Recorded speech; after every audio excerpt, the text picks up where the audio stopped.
Sejam todos muito bem-vindos. Bom dia, boa tarde, boa noite, de acordo com o horário que você esteja assistindo esse vídeo. Vamos dar continuidade ao nosso estudo de competência. Nós já tivemos 2 aulas sobre competência e hoje a gente finaliza a nossa matéria de competência. Igual em sala de aula também, nós gastaríamos 3 aulas para falar de competência. Um assunto bem complexo, como vocês podem já vi nas aulas passadas. E só para a gente recapitular, aula passada nós trabalhamos os critérios em razão do valor da causa e critério em razão do território, né? Nós falamos do território do artigo 46 ao artigo 53, lembrando que 53 são chamados benefícios processuais. O que faltou a gente trabalhar em competência agora? Faltou trabalhar o regime jurídico da competência, que são as causas, as hipóteses de competência absoluta e relativa, estudar um pouquinho o que é competência absoluta, o que é competência relativa, e as formas de prorrogação de competência, que é as causas de modificação de competência. Então, essa é a parte que faltou para estudarmos, para a gente fechar esse capítulo relacionado à competência. Então, eu coloquei esse quadro para vocês para a gente entender quais são as diferenças entre competência absoluta e competência relativa. Hoje eu vou dar uma dica para vocês. Toda vez que perguntarem, por exemplo, pode reconhecer de ofício nesse caso específico? Vocês podem ver que a segunda característica é que uma absoluta pode ser reconhecida de ofício e a relativa não pode ser reconhecida de ofício. Olha, neste caso, vai trazer um caso concreto para vocês. Esse caso, o juiz pode reconhecer de ofício? Primeira coisa que eu tenho que entender é a minha competência absoluta ou ela é relativa? E como é que eu vou descobrir? Lá na última linha, quais são os critérios? Então, vou dar uma dica para vocês. Perguntou se pode fazer alguma coisa de ofício, se cabe ação rescisória, o que vai acontecer? Primeira coisa que a gente tem que entender, a gente tem que fazer, eu tenho que identificar qual é o critério de competência que eu estou falando.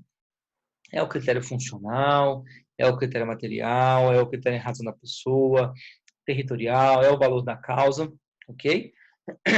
Eu tenho que identificar isso aqui,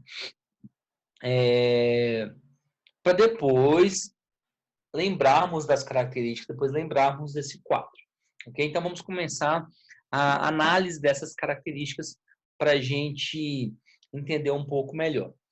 Competência absoluta, ela se baseia em critérios públicos. Tudo que vocês lerem, tudo que vocês estudarem em direito processual, isso pode ser civil, pode ser penal, trabalhista, tributário, empresarial, qualquer direito processual que vocês, porventura, estiverem estudando, toda vez que a gente fala de critérios públicos, eu estou falando que é algo que as partes não podem mudar, as partes não podem modificar, ok? Então, como a competência absoluta se baseia em critérios públicos, essa competência absoluta ela é inderrogável, ou improrrogável, ou imodificável, ok? Esse inderrogável ela é utilizado no sentido de não poder ser modificado. Por exemplo, a questão material é uma competência absoluta. Então, por exemplo, uma ação referente a um contrato de trabalho, justiça do trabalho. Só que eu vou ser contratado e a empresa que eu vou trabalhar fala assim, olha, ao invés de a gente colocar que a competência vai ser normal na Justiça do Trabalho, nós vamos colocar uma cláusula no nosso contrato de trabalho, a gente vai colocar uma cláusula falando que qualquer problema relacionado a esse contrato de trabalho deverá ser ajuizada na vara civil, Justiça Estadual, Justiça Comum. E coloca essa cláusula no contrato. Amanhã dá algum problema esse contrato de trabalho, e mesmo que as partes colocarem expressamente que eles não querem usar a justiça do trabalho, por ser um critério em razão da matéria, ela não pode ser modificada, aquela cláusula não tem validade alguma, ok? Então, a competência absoluta ela é inderrogável, ela é improrrogável, ela não pode ser modificada pela vontade das partes. Já a competência relativa, vamos trabalhar assim os dois simultaneamente, ela pode ser modificada. Por exemplo, a gente vai ver a chamada, o chamado foro de eleição, ou cláusula de eleição de foro, quando as partes escolhem, falar assim, costuma ser a última cláusula, né? Elegemos a comarca X para resolver quaisquer problemas referentes a este contrato, por exemplo. Então, a competência relativa pode sim ser modificada, pode sim ser prorrogada, e a gente vai ver que tem causas legais e causas voluntárias de prorrogação, ok? A gente vai ver que na competência absoluta ela não pode ser modificada pela vontade das partes. A gente vai ver que tem duas hipóteses que pode acontecer até uma mudança, mas não é por vontade das partes, é uma causa extremamente excepcional, e a gente vai ver quais são essas hipóteses, ok? Segunda característica importante da competência. A competência absoluta, ela pode ser reconhecida de ofício pelo juiz. Pessoal, esse pode, leia-se como deve. É um dever do juiz, não é uma faculdade do juiz. Então, neste caso que eu comentei com vocês, do contrato de trabalho na vara civil, na hora que chega na mão do juiz, o que é agir de ofício? Mesmo que ninguém provoque, mesmo que ninguém peça, o juiz pode reconhecer e encaminhar para o juiz competente. Então, neste caso, o juiz ele pega o processo na vara civil e fala, meu Deus, isso aqui está errado. Isso aqui, o certo seria vara do trabalho, a justiça do trabalho. Então, ele mesmo manda o processo para a vara do trabalho. Perceba que ninguém falou, ainda o réu nem falou, mas o juiz pode, de ofício, agir dessa forma.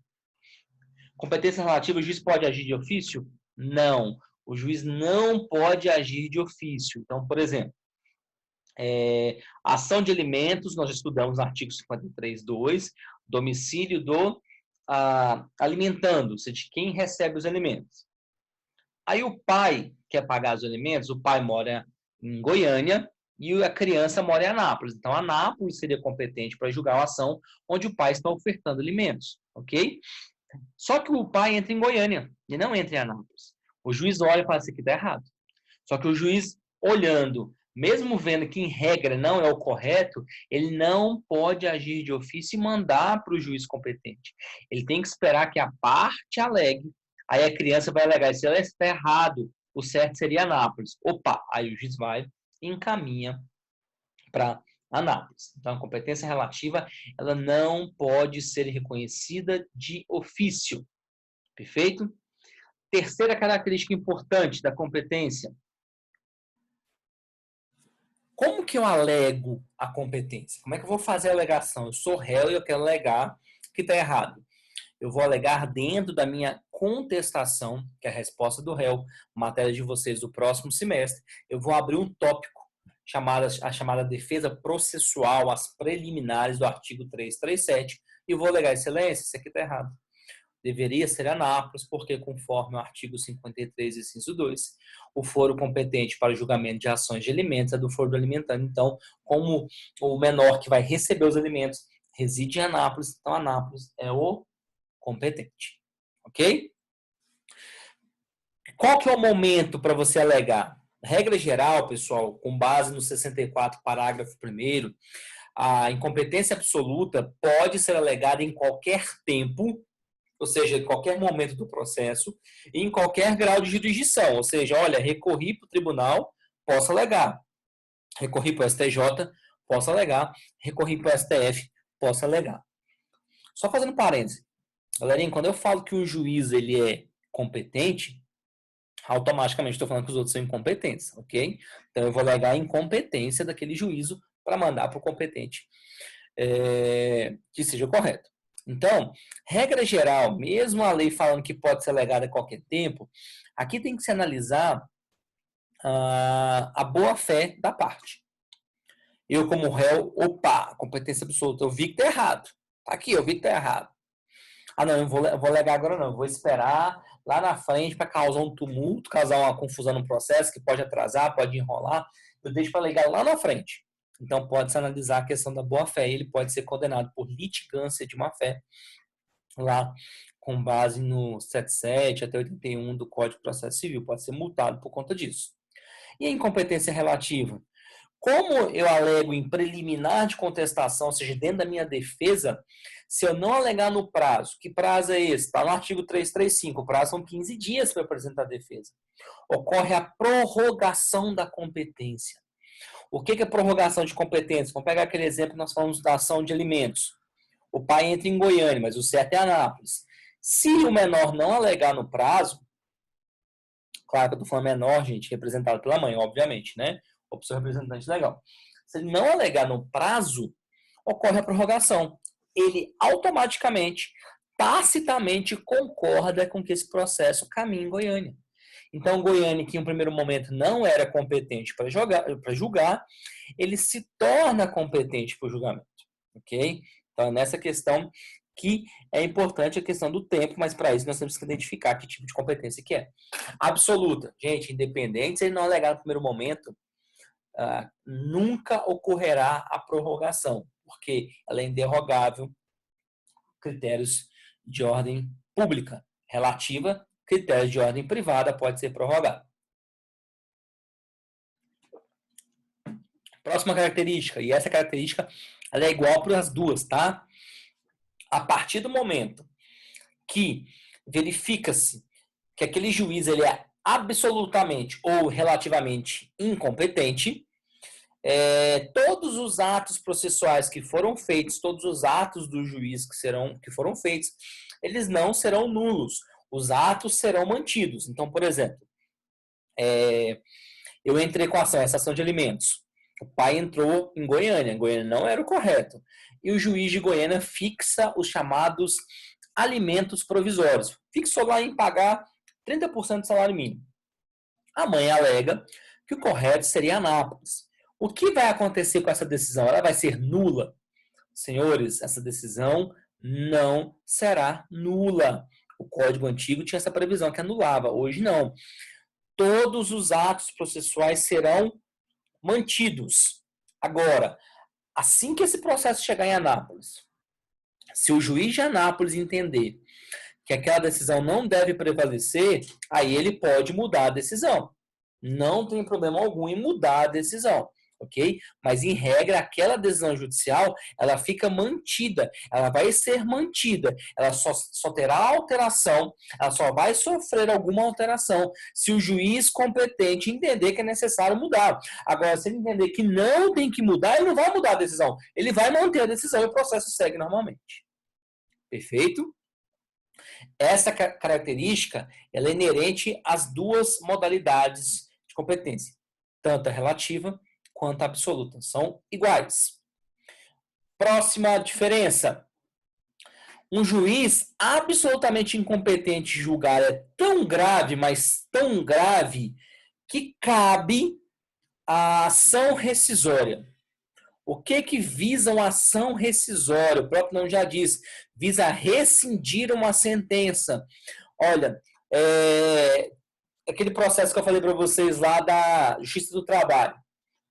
Correu o processo na vara civil, ninguém viu, o juiz deu decisão, ninguém recorreu, o processo arquivou, o processo acabou. O processo fez coisa julgada, não pode mais mudar, o processo acabou.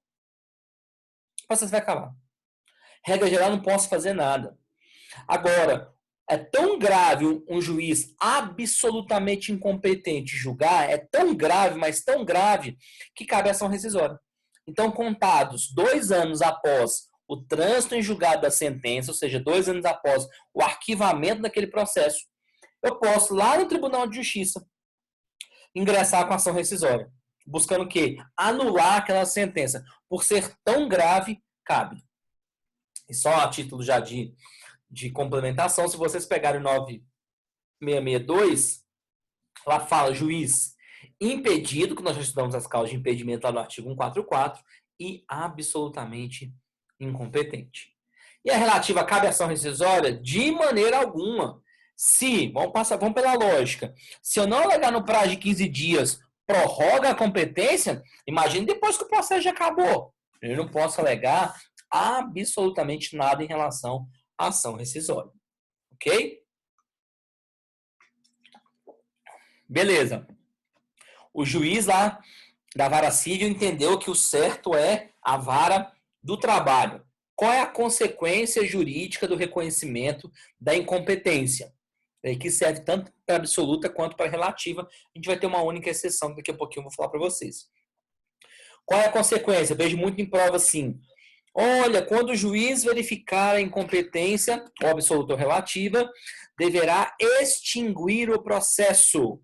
Está errado, pessoal. O juiz não vai extinguir o processo, ok? O juiz vai fazer o quê? Vai remeter, vai fazer a remessa do processo ao juízo competente. Então, esse juiz da vara civil vai pegar o processo, olhou que está errado, a justiça falou que está errado, o juiz pega o processo de Goiânia e encaminha para Anápolis. Qual é a única exceção que eu comentei com vocês? Os processos no juizado especial civil, ok? Tem previsão no artigo 53, inciso 3, da Lei 9.099/95. Caso o juiz veja, entenda que a incompetência territorial, ou seja, entrou na cidade errada, entrou no juizado em Anápolis, mas o certo seria em Goianésia. No juizado, ele não vai encaminhar o processo para o juiz competente. Neste caso, no juizado, vai acarretar a extinção do processo. Ok? Então, a única hipótese onde, a partir do reconhecimento da incompetência, que gera a extinção, são os processos que tramitam perante o juizado especial civil, conforme artigo 51, inciso 3, da Lei 9.099/95. Perfeito? Então, regra geral, a consequência é a remessa ao juiz competente. A única exceção, os processos que tramitam perante o juizado especial civil, artigo 51, inciso 3 da Lei 9.099/95, mais conhecido como Lei do Juizado de Pequenas Causas, que eu não quero que vocês usem essa expressão de maneira alguma. Pode soar algo pejorativo, algo ruim, então não utilize essa expressão. Juizado especial civil. Perfeito? Para a gente fechar essa tabela, quais são os critérios de competência absoluta e quais são os critérios de competência relativa? Critérios de competência absoluta, critério funcional, nós falamos lá na primeira aula, a função de cada julgador, a questão de foro de prerrogativa, ok? Tudo isso é em competência absoluta. Critério em razão da matéria eleitoral, trabalhista, da Justiça Federal, lembra dos conflitos indígenas que nós falamos, ok? O IDC, né? Índice de deslocamento de competência, que também nós falamos lá do parágrafo 5º do artigo 109, quando há uma grave violação de direitos humanos, pode mandar para a Justiça Federal. É a matéria que está discutindo isso, ok? A pessoa, então se você vai entrar com ação contra a Caixa Econômica Federal, se você, aquele conflito entre o organismo internacional e o município, ok? Tudo isso é competência absoluta. Territorial, o 47, parágrafo 1º, parte final e parágrafo 2º, nós falamos lá, né, dos direitos reais sobre bens imóveis, não recaindo sobre, tem lá, servidão, propriedade, divisão e demarcação de terras, direito de vizinhança, enunciação de obra nova, e o parágrafo 2º fala das ações possessórias, tudo isso são de competência absoluta. E o valor da causa no Juizado Especial Federal e Juizado Especial da Fazenda Pública. Lembra que nós falamos? Mesmo que eu queira entrar com a ação abaixo de 60 salários mínimos, por exemplo, só que eu não quero ir para o juizado, eu quero ir para a vara federal, automaticamente encaminha para a vara federal, porque tem competência absoluta. Perfeito? Relativa, critérios, territorial, então artigo 46, 48, 49, 50, 51, 52, 53 e a primeira parte do parágrafo 1º do 47, né? Pode o autor optar por foro de eleição do domicílio do réu. Tudo isso é critério territorial, é competência relativa, ok? Então, a única hipótese de competência relativa que é absoluta, está aí no material de vocês, 47, parágrafo 1º, segunda parte ou parte final, e parágrafo 2º. Todos os demais competência territorial, de novo, 46, 48, 49, 50, 51, 52, 53, tudo é competência relativa. E o valor da causa no Juizado Especial Cível, no JEC, porque no GEF e no GFP, Juizado Especial Federal e Juizado Especial da Fazenda Pública, neste caso é absoluta, mas o valor da causa no Juizado Especial Cível, Lei 9.099/95, é competência relativa. Perfeito? Então, trouxe um caso concreto. Pergunta assim, olha, cabe ação rescisória nesse caso? A primeira coisa que você tem que fazer, qual é o critério que é? É critério material. Critério material é competência absoluta. Competência absoluta, cabe ação rescisória. Resposta, cabe. Outra, ela perguntou assim, pode ser alegado em qualquer tempo e grau de jurisdição? Está falando do quê? Não, está falando do critério territorial do artigo 53, da ação de alimentos. A ação de alimentos, 53, critério territorial, relativa, não pode ser alegada em qualquer tempo. Se não alegada no prazo, gera prorrogação. Então, a resposta é não. Então, toda vez que perguntarem para os senhores, para vocês, se cabe ação rescisória, se pode ser alegada em qualquer tempo, a pergunta que mais é feita, o juiz pode agir de ofício, é o exemplo que mais tem de questões, se o juiz pode agir de ofício naquele caso. Olha, aconteceu isso, ação assim, sim. O juiz se deparando com a fixação errada de competência, ele pode agir de ofício e mandar para o juiz competente? Primeira coisa que você tem que analisar, qual é o critério desse exercício? Não, o critério aqui é em razão da pessoa. A razão da pessoa é competência absoluta e pode reconhecer de ofício. Perfeito? Se vocês fizerem isso, vocês não vão errar questões relacionadas a isso. Dando seguimento, pessoal, só para a gente voltar aqui, nós falamos que a competência relativa pode ser prorrogada e a absoluta não, pela vontade das partes. Mas vamos ver as causas que podem ser mudadas. Primeiro vamos trabalhar as causas voluntárias, depois a gente trabalha as causas legais, ou seja, as causas obrigatórias. A primeira causa voluntária que nós temos é o chamado foro de eleição. Foro de eleição só cabe em competência relativa. Então, se a gente vai fazer um contrato, um contrato de compra e venda de um carro. O carro está registrado em Anápolis, eu moro em Anápolis, o vendedor mora em Anápolis. Qual é o juiz competente? Anápolis, pessoal. Só que eu vou estar vendendo uma Lamborghini. Olha, só tem concessionária Lamborghini em São Paulo. Então vamos escolher São Paulo? A gente vai escolher. Elegemos a comarca de São Paulo. Pode ser feito isso? Pode. Somente em competência relativa. Ok? Segunda característica, importantíssima. Só cabe em contrato escrito. Então, se eu faço um contrato verbal, por exemplo, fazer um contrato verbal da venda do carro.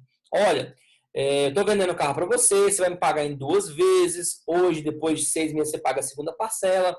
E nós vamos eleger São Paulo, de forma verbal. Mesmo que haja testemunhas para comprovar que houve esse contrato. Mesmo que haja testemunhas que comprovam que houve o foro de eleição. Esse foro de eleição não tem validade, porque só tem validade em contrato escrito. Ok? Só tem validade em contrato escrito. Então, contrato verbal, foro de eleição, não tem validade. E as cláusulas abusivas? Como que fica? Especialmente nas relações de consumo, naqueles chamados contratos de adesão. Pessoal, o que são contratos de adesão? São aqueles contratos que já vêm com as cláusulas pré-definidas. Eu até posso mudar uma coisinha ou outra, porque tem algumas pessoas que conceituam assim, contrato de adesão é aquele contrato que as cláusulas não podem ser modificadas em hipótese alguma. Está errado. Quando eu vou financiar um carro, é um contrato de adesão. Alguma coisa eu posso discutir? Posso. Eu vou discutir qual é o valor que eu vou financiar. Quantas parcelas eu vou financiar? Qual é o valor da parcela também, que não é igual para todo mundo? Eu posso financiar 1.000, 10, 15, 20, 30 mil.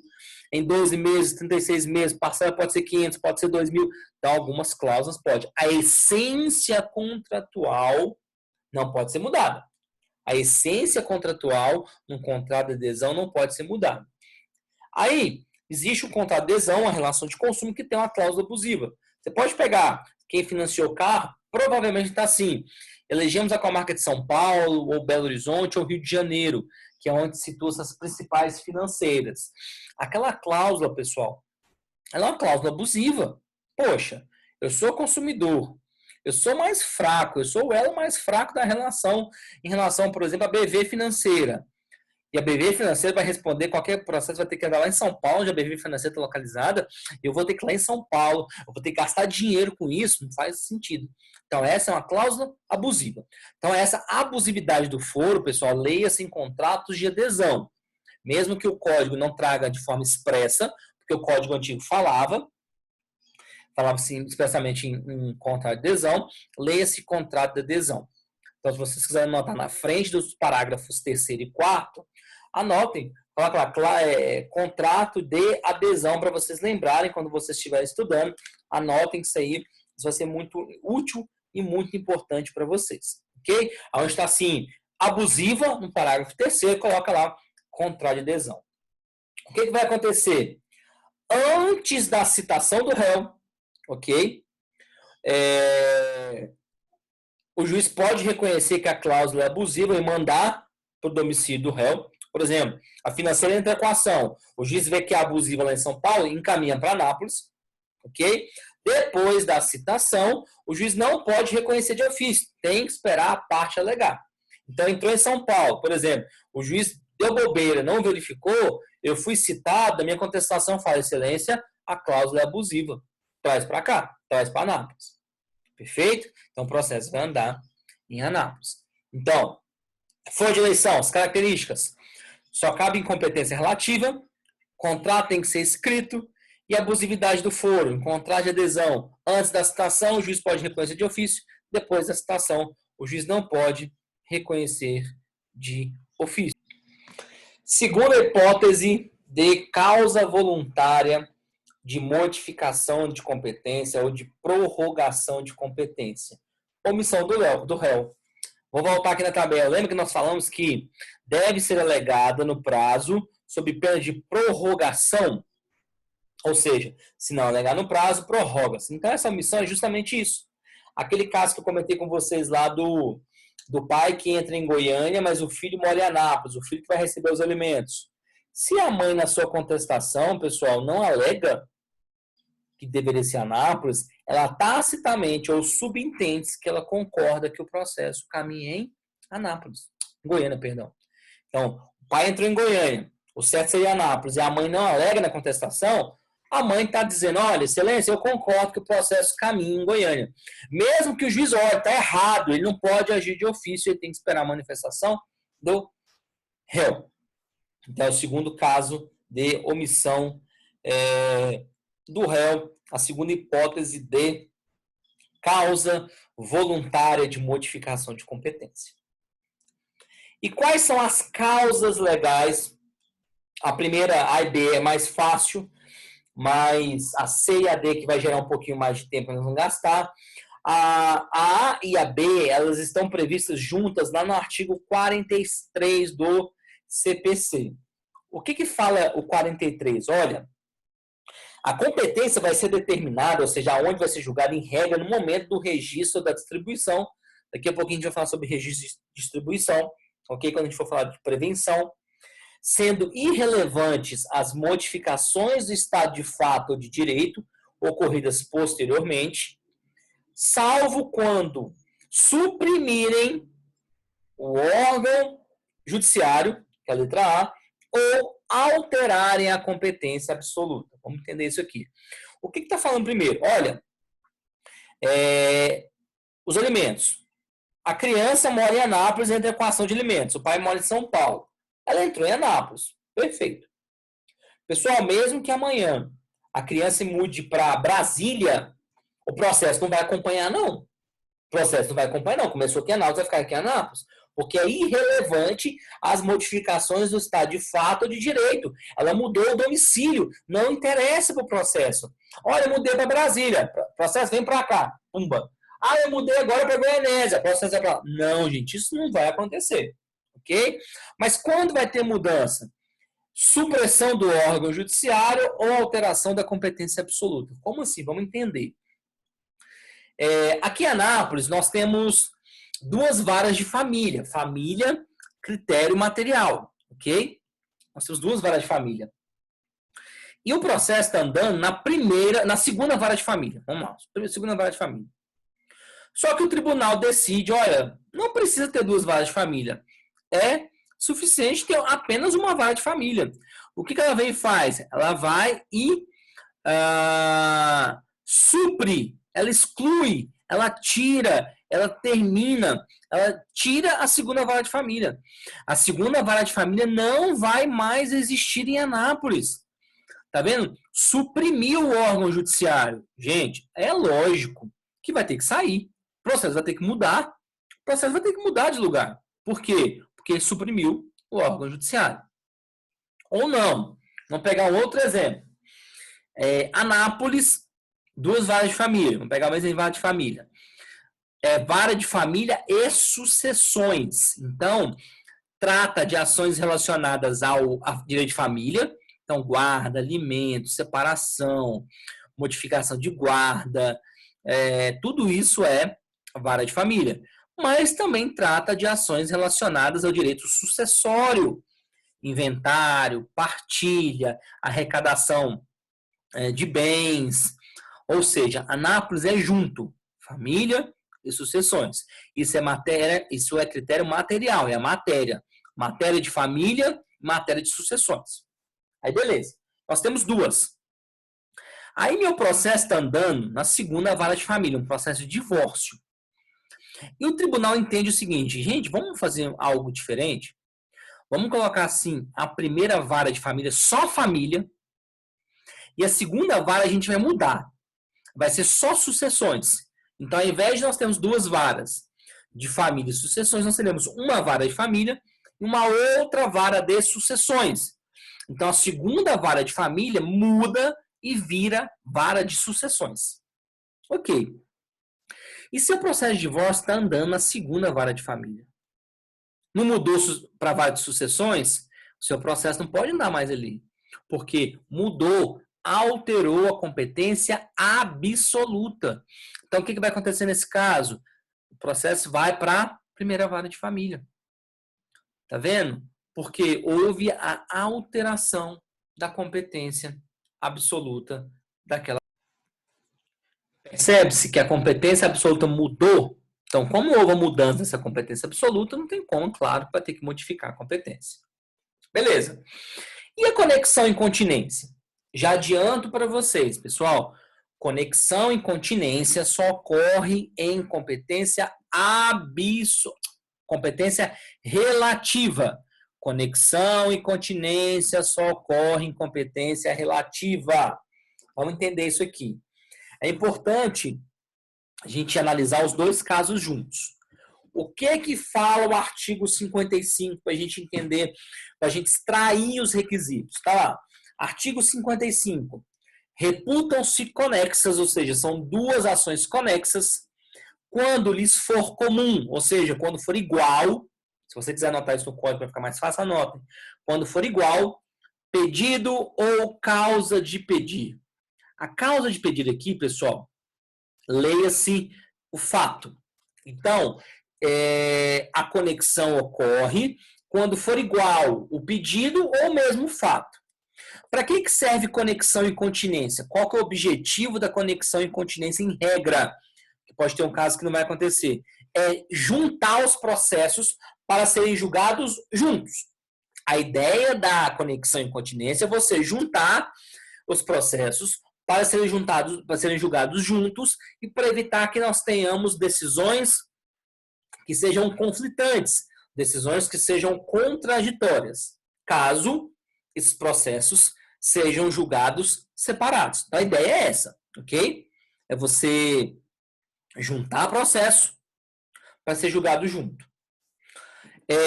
Vamos entender. Então, conexão, quando for igual, pedido ou causa de pedir. Tá vendo que é mais amplo, né? Então, se for o mesmo pedido ou a mesma causa de pedir, pode. Daqui a pouquinho eu vou trazer exemplos para a gente compreender isso aqui melhor, ok? E o que é a continência? A continência tem mais requisitos. Artigo 56. Dá-se a continência entre duas ações, ou duas ou mais ações, quando houver identidade, ou seja, quando for igual as partes, a causa de pedido, ou seja, o mesmo fato, e o pedido de uma, por ser mais amplo, abrange os demais. Pessoal, se vocês quiserem anotar no artigo 56, quando fala assim, identidade de partes, é o mesmo autor e o mesmo réu. Tem que ser o mesmo autor e o mesmo réu. Vamos trazer exemplos para a gente entender um pouco mais sobre isso. Então, conexão vai ter quando for igual pedido ou fato. Então, as partes podem ser diferentes. Na continência, não. Tem que ser as mesmas partes. Então, o mesmo autor e o mesmo réu. Tem que ser o mesmo fato. Só que o pedido de uma, por ser mais amplo, abrange dos demais. O que eu vou dar a dica para vocês? Façam por exclusão. Primeiro analisem se é caso de continência. Se não for caso de continência, é conexão. Porque conexão pode ter as mesmas partes. Por exemplo, se pegar uma ação que as partes sejam diferentes, a gente já sabe que continência não é. É conexão. Tá vendo que é mais fácil você excluir o que é continência para depois chegarmos na conexão. Eu coloquei alguns exemplos aqui. Então tá lá. Primeiro exemplo à esquerda, acima. O filho entra com ação contra o pai para majorar os alimentos, para aumentar os alimentos. Esse processo está na primeira vara de família. E o pai entra com ação contra o filho para reduzir os alimentos. E esse processo está andando na segunda vara de família. Percebam, já imaginou se esse processo andar separado, esses dois? Aí vai entender, o juiz da primeira vara de família entende que tem que aumentar.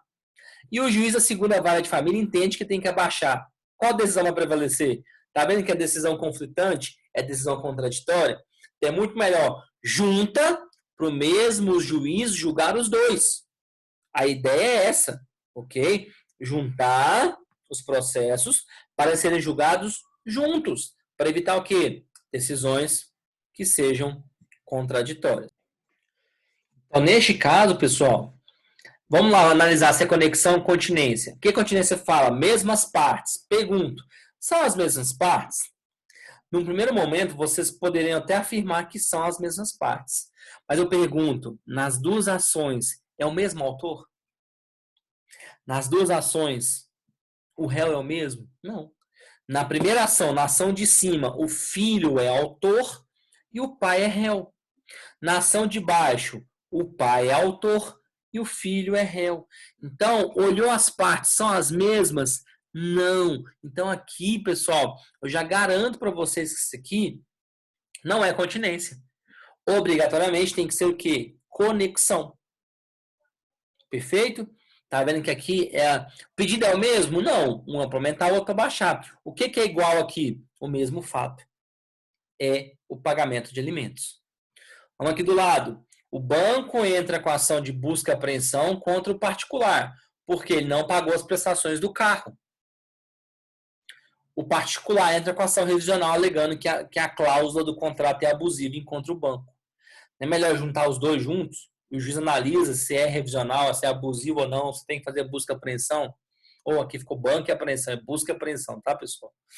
Para ver se tem que fazer a busca e apreensão ou não. Então, vamos juntar os dois processos para o mesmo juiz julgar. As partes são as mesmas? Até são. Banco particular. Mas eu pergunto, estão no mesmo polo? É o mesmo autor e o mesmo réu? Não. O banco na ação é autor e o banco na outra ação é réu. Então, isso aqui não é continência, é conexão. Vamos aqui de baixo. O R causou um acidente de trânsito, bateu no A, B, C e D. Lembra que nós falamos da regra de competência de acidente de carro? Pode ser aonde aconteceu o fato, no domicílio do autor ou no domicílio do réu. São aquelas regrinhas lá do artigo 53 que nós estudamos lá. A última regra que nós estudamos na aula passada, 53, inciso 5. Então, vamos entender isso aqui. Tá lá. O A, que mora em Anápolis, resolve entrar com ação em Anápolis contra o R. O B, que mora em Goiânia, entrou com o R contra o R em Goiânia, o C, que mora em Corumbá, entra lá contra o R, e o D, que mora em Pirenópolis, entra em Pirenópolis. Não é melhor, pessoal, o mesmo juiz julgar isso aqui tudo? Já imaginar, o fato é igual, ele bateu nos quatro, os quatro estavam parados bonitinho no mesmo lugar. Aí o juiz entende que um tem indenização e o outro não, tá vendo que fica incoerente? Então junta para julgar pelo mesmo juiz. Vamos ver se continua essa conexão. São as mesmas partes? Aqui piorou, né, pessoal? Cada autor num processo é diferente. Isso aqui não é continência, é conexão. Matou. A gente já mata aqui conexão. Exemplo ao lado aqui, a mesma coisa. Olha, um voo da Gol deu problema e extraviou a bagagem de todo mundo. Mesma coisa. O A entra com a ação contra a Gol em Goiânia, o B em Anápolis, o C em Vianópolis, o D em Abadiânia. Não seria melhor mesmo o juiz julgar tudo isso? Então junta isso aqui. Ah, Rafael, mas nunca serão as mesmas partes. Serão sim. Vamos dar um exemplo. Alguém bate no meu carro e me xinga. Em uma única ação, eu, Rafael, entro com a ação contra o João, pedindo dano moral. Em uma outra ação, eu entro contra o João, pedindo dano material. Tá vendo que as partes são exatamente as mesmas? É o mesmo autor e o mesmo réu? O fato é igual, acidente de trânsito, mas os pedidos é diferente, pessoal. Um é dano moral e outro é dano material. Agora vamos trazer alguns exemplos de continência. O que a continência fala? Mesmas partes, mesmo fato e um pedido engloba o outro. Olha o exemplo da esquerda. O A entra com a ação contra B. O fato, um acidente de trânsito que aconteceu em 8 de fevereiro. Ele pede danos materiais, o conserto do carro. Aí vamos resumir a história. O acidente de trânsito causou um conserto do carro, ok? E ele era motorista do Uber. Ganhava 2 mil por mês e ficou 3 meses sem poder usar o carro. Então ele tem direito a lucros cessantes. O conserto do carro é os danos emergentes e o lucro cessantes é o que ele deixou de ganhar. Então, no primeiro caso, o A entra com a ação contra B pelo acidente de trânsito que aconteceu em 8 de fevereiro. E o que ele pede? Dano material, conserto do carro 5 mil, mais danos morais. E na segunda ação, já adianto para vocês, continência é muito raro de acontecer, ok? Muito raro. Vou explicar por quê. No segundo caso, o A entra com a ação contra B, ou seja, as mesmas partes, mesmo autor e mesmo réu, o mesmo fato, acidente de trânsito, aconteceu em 8 de fevereiro. Só que quais são os pedidos? Aqui, no dano material, ele pede o conserto do carro, mais os lucros cessantes que ele deixou de pedir, mais o dano moral. Olha lá o conceito. O que é continência? Quando tiver identidade, ou seja, as mesmas partes, o mesmo fato, e o pedido de uma engloba da outra. Tá vendo que o pedido de baixo está englobando o pedido de cima? Isso é continência. Agora vamos pegar um caso muito parecido do lado. O A entra contra B, o mesmo acidente que ele pede, o conserto do carro mais danos morais. E uma outra ação, o A contra B, o acidente de trânsito, ele pede só lucros cessantes. Vamos analisar a continência? Mesmas partes? Perfeito. Mesmo fato? Perfeito. Agora eu pergunto para vocês, um pedido engloba o outro? Não. Tá vendo que são pedidos diferentes? São pedidos diferentes? Ok? Um está pedindo o conserto do carro, o outro pedindo os lucros cessantes. É outro pedido, não está englobando. Então, essa aqui da direita não é continência, é conexão. Tem que ser um pedido, tem que ser igualzinho e pedindo alguma coisa a mais, ok? Para ser continência. Eu tenho que pedir o que já foi pedido, mais alguma coisa. Se jogasse aqui embaixo o conserto do carro e danos morais, aí sim seria caso de continência. Ok? Outro exemplo, da mesma forma. O A entra contra B por um contrato que foi firmado em 15 de janeiro. Firmaram o contrato em 15 de janeiro. E o A entra pedindo a rescisão do contrato mais a devolução de quantias que foram pagas indevidamente. E uma outra ação, o mesmo A, o mesmo B, o mesmo fato, ele pede a rescisão, a devolução e danos morais. Tá vendo que isso aqui é diferente? Acabou que do lado ficou igual, né? Mas isso aqui é caso de continência. Se ele tivesse pedido só, por exemplo, danos morais lá de baixo, seria continência? Não, porque pode ser os mesmos fatos, as mesmas partes, mas os pedidos, um não engloba o outro. Ok? Beleza. Nós entendemos os exemplos de conexão e continência. Vai juntar isso aqui. É importante juntar isso aqui. Agora, primeiro, antes da gente analisar quem vai julgar, o CPC trouxe uma alteração importante.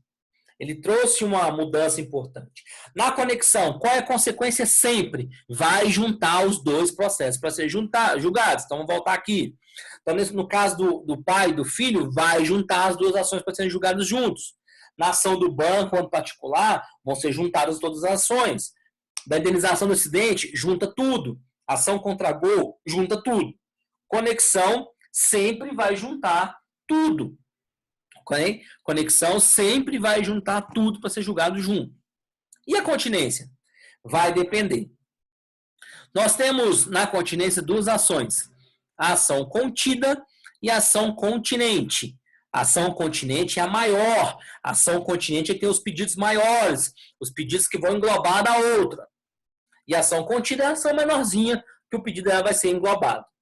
Então, o que o código fala lá no seu artigo 57? Se a ação maior, ou seja, ação continente, for proposta antes, ao invés de juntar para julgar as duas ações, a ação de cima aqui, a contida, vai ser extinta. Por quê? Pessoal, a de baixo engloba os mesmos pedidos. A ação continente eu pedi a rescisão, devolução e danos morais. A rescisão e devolução está na ação contida. Então, vai ser extinta. Então, se a ação continente for proposta primeiro, ou seja, a ação maior for proposta primeiro, a segunda é extinta, a contida é extinta. E se for o inverso, a contida primeiro e a continente em segundo lugar, aí não. Aqui, necessariamente, se a menorzinha for proposta primeiro, ambos serão julgados. Vai juntar os dois processos e os dois vão andar juntos. Então, para a gente fechar isso aqui, para a gente partir para a prevenção. Quando a ação maior for proposta primeiro, a menor será extinta. Quando a ação pequena for proposta primeiro, a grande permanecerá e as duas serão julgadas juntos. Previsão disso, artigo 57 do CPC. Então, artigo 57 traz as consequências da continência. Se for conexão, obrigatoriamente junta. Serão unidos os processos.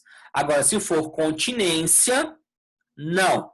A menor proposta primeiro, os dois vão andar juntos.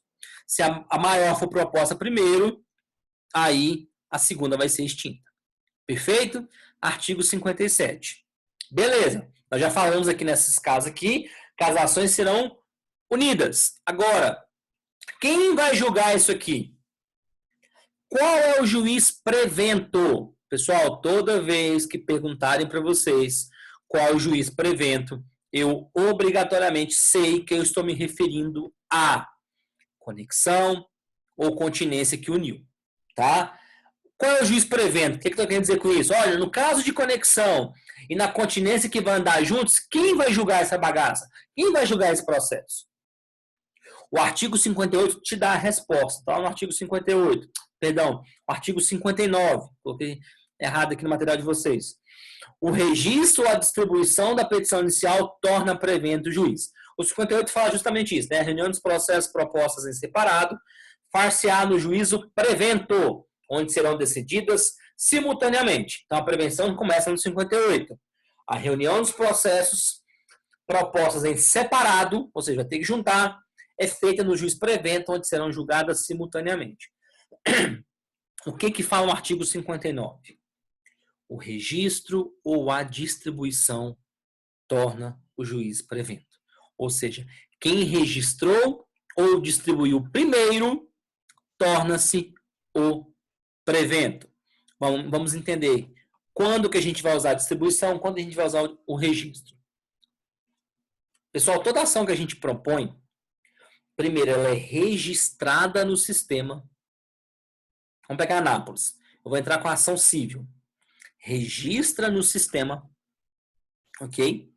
E depois de registrada no sistema, distribui para a vara civil competente. Nós temos 6 varas cíveis aqui em Anápolis. Então, o processo pode ir para a primeira, segunda, terceira, quarta, quinta, sexta vara. Ok? Então, registra e distribui. Agora, eu pergunto para vocês. Na comarca que só tem um juiz, eu preciso distribuir? Só tem um juiz. Precisa distribuir, fazer sorteio de distribuição? Lembrando que essa distribuição ocorre de forma randômica. É automática. O sistema vai mandando, ok? Primeira, segunda, terceira, você vai entrando, o processo automaticamente já vai encaminhando para as varas. Muito antigamente, quando era feito manual, tinha uma tabelinha assim, primeira, segunda, terceira, quarta, quinta. Então, o próximo processo vai para a primeira, em seguida vai para o segundo, terceiro, quarto, quinto. Encheu? Volta para o primeiro. Então, era preenchido manualmente. Hoje o sistema faz isso, ok? Então, nas comarcas que são vara única, ou seja, só tem um juiz, não precisa distribuir. Não precisa distribuir, só tem um juiz, vai distribuir para ele mesmo, vai sortear o sorteio, vou sortear. Quem vai entrar no sorteio? Só uma pessoa. Não justifica, só um juiz não justifica. Agora, comarca que tem mais de uma vara, Anápolis, Goiânia, Goianésia, Jaraguá, Corumbá, tudo isso tem mais de uma vara. Aí faz a distribuição. Agora, eu coloquei para vocês aí, Palmeiras de Goiás, Abadiânia, Alexânia, acho que Alexânia ainda é na vara única. Usa o quê? O registro. Então, tá lá. Das varas que tem aí, como é que eu vou saber? Eu vou ter que decorar? Não. O exercício vai falar para vocês. Na vara única da comarca tá. Opa, vara única então só tem uma. Ou na primeira vara, segunda vara. Ok? Então vai falar, o exercício vai falar. Então tá lá. Esse exemplo que eu coloquei para vocês aí. O primeiro processo foi distribuído em 12 de março. O segundo processo, dia 10 de março. O terceiro processo, vara única, Palmeiras de Goiás é vara única, então foi registrada em 20 de abril. E a Abadiânia é vara única, registrada no dia 8 de março. Então, quem é o juiz para evento? Vai juntar tudo. Qual juiz vai julgar? O primeiro. Quem distribuiu ou registrou primeiro? Em Abadiânia, em 8 de março. Então, o processo de Anápolis sai de Anápolis, vai para Abadiânia. O de Goiânia sai de Goiânia, vai para Abadiânia. O de Palmeiras sai de Palmeiras, vai para Abadiânia. Juntos, 4 processos. E o mesmo juiz vai julgar juntos. Qual juiz? O de Abadiânia. Ok? O de Abadiânia. Perfeito? Vou dar um exemplo que aconteceu no NPJ para a gente fechar. Nós entramos com a ação de guarda. Eram 2 filhos. Um estava com o pai, em, salvo engano, acho que era Jaraguá. E o outro filho estava com a mãe, que é Anápolis. A mãe, nós entramos pelo NPJ com a ação de guarda. O juiz de Anápolis deu a guarda para a mãe. Só que o pai tinha entrado em Jaraguá e o juiz de Jaraguá deu a guarda para o pai. Olha que loucura. Tinha 2 decisões. Em Jaraguá dando a guarda para o pai e Anápolis dando a guarda para a mãe. Olha que loucura. Só que, o que nós percebemos? Que lá em Jaraguá, a ação foi proposta primeiro, foi distribuída primeiro. Então, houve a conexão, o processo de Anápolis saiu de Anápolis e foi juntado lá em Jaraguá, onde os processos andaram juntos em Jaraguá.